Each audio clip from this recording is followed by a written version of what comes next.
welcome back to Champion the Passion, a weekly pro wrestling podcast where we inspire you to champion your passions and celebrate the joy in what you love. I'm your host. My name is Victoria Daisy, and today we're going to be recapping everything that happened last night on the Go Home show for Backlash Friday Night Smackdown. But before we dive deeper, don't forget to leave a 5-star review if you enjoyed. Follow me at It's Victoria Daisy across all social platforms and follow Champion the Passion across all streaming platforms. But let's dive right into the action because we had an opening match between LA Knight, and Damian Priest versus Solo Sikoa and our United States champion, Jacob Fatu. Now, I'm going to be honest with you guys, I'm not a fan that this is the second to third week in a row where we open with the same people. I made a similar complaint about a month ago when we were opening up Friday Night Smackdown week after week with John Cena, and it was the same old song and dance, and that's kind of what we're getting here. I love them. And you guys know how much I love the SmackDown men's mid-card division, but it's getting a little stale. Come on, guys, put them somewhere else in the match, you know? But besides that, it was a good match. Obviously, it's not like they suck. I have to give them that. I mean, the energy, I do have to say, the energy that I got from Solo Sikoa and Jacob Fatu was that they're walking on thin ice with each other. And I feel like we're just waiting for the moment when that ice breaks. We know that they have been having some issues, some family drama, if you will. And, you know, they don't have the bloodline anymore. They don't have the bloodline 2.0 anymore. And they're relying on each other. And it's not really working out too well for them. So in the end, LA Knight and Damian Priest won. And I do have to say that the finish of this match was very strong. And I also have to say, the LA Knight's star power is undeniable. I mean, the crowd freaks out with everything he does, and something like that, it's hard because it's like, yes, the match was really good and it was a great way to open not Monday Night Raw, Friday Night Smackdown. But at the same time, I don't want to have to open up with the same thing every week. Like, if this happens again next week, I'm going to literally die. But let's move on into the next match. We had Zelina Vega and her mystery partner up against Chelsea Green and Piper Niven. Now, there was reports earlier in the night before Friday Night Smackdown went on air that Alexa Bliss was going to be returning. And for those who don't know, her hometown is Columbus, Ohio, and they were in Dayton, Ohio, so not too far away from her hometown. And so, you know, I was intrigued to see if she was actually going to return, and she did. And it is so great to have Alexa Bliss back, but hopefully this time she doesn't disappear again after one night. So, you know, I do have to say though, I thought that this pairing between Alexa and Zelina made zero sense. And then to put the cherry on top of it later after the match, like later in the show, there was a little backstage segment where Alexa Bliss kind of slammed the car door on Charlotte Flair after she kind of had a tweak out, a crash out, if you will, after her segment, which was after this. And she said, let's have a chat. And none of this makes sense. Like, I need Alexa Bliss to be in a big feud. I'm not saying she needs to be in the Wyatt Six because I don't even think she does, but it just doesn't make any sense.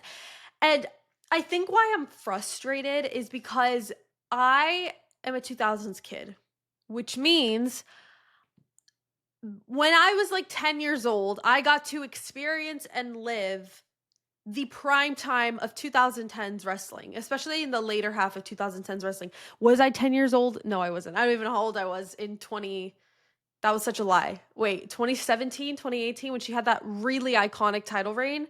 I don't even know how old I was then. I don't know. Anyways, I was definitely not 10 years old.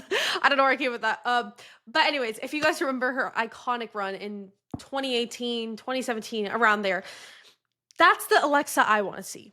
I don't mind the twisted Bliss, no pun intended, gimmick. I don't mind it, but I want to see that version of her. I want her to be dominant. I want her to have, now I understand her best years are behind her, unfortunately, but like, don't put her with Zelina in her return.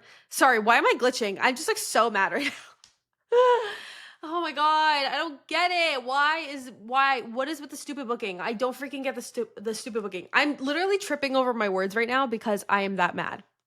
Anyways, let me get off this topic because I simply cannot anymore. But I thought that the match was really good and that everyone worked well together. And of course, in the end, our women's United States champion, Zelina Vega, and the returning Alexa Bliss did pick up that W. And I just have to say, though, Alexa's new finisher that we saw a couple months ago, the Sister Abigail DDT, I absolutely love it. It is wicked.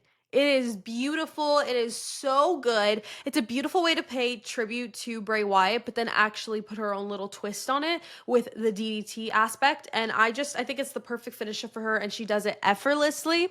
Next, let's talk about Charlotte Flair. She had a segment, and this girl makes me want to flee the country, I swear. Like, when she starts talking, oh my gosh, I rather listen to fingernails on a chalkboard than listen to her. I'm being dead serious. So she started talking crap about Tiffany and their WrestleMania match, and then she got mad because she felt like the crowd was disrespecting her. So she got pissed and got out of the ring. Like, literally. This is not stuff that a vet does. I honestly didn't expect her to act this way, like, genuinely. But here we are. And then Jade Cargill came out. And if you notice, they're kind of like teasing this big money feud between Charlotte Flair and Jade Cargill. And so they had an interesting stare down once again. And so Jade got on the mic once she got into the ring and said, quote, "Charlotte, you had your chance. Now get to the back of the line. My time is now." And then following all of that, we had a number one contenders match for Tiffany Stratton's WWE Women's Championship. Jade Cargill versus Nia Jax. But before the bell could ring, Tiffany Stratton came out to be ringside for the match to get an up-close look at all the action. And to be honest, it was a really good match. I mean, it was interesting to see the dynamic between Nia and Jade, since we haven't seen much of that, but I thought that they did really well. And, you know, Jade has had a lot of cool moments in her career so far, but last night just adds to that list. She had so many cool spots, and it was so nice because we're getting to see more and more. We're getting more and more exposed to her moveset, which I love. And then Naomi came out to attack Tiffany Stratton in hopes to distract Jade. By her attacking Tiffany, you know, obviously it got Jade off her game. So Nia Jax used that to her advantage to win the match. And so now Nia Jax is the new number one contender for Tiffany Stratton's Women's Championship. Do I know when that match is going to happen? Unfortunately not. Maybe Saturday night's main event or Money in the Bank. I'm not too sure yet.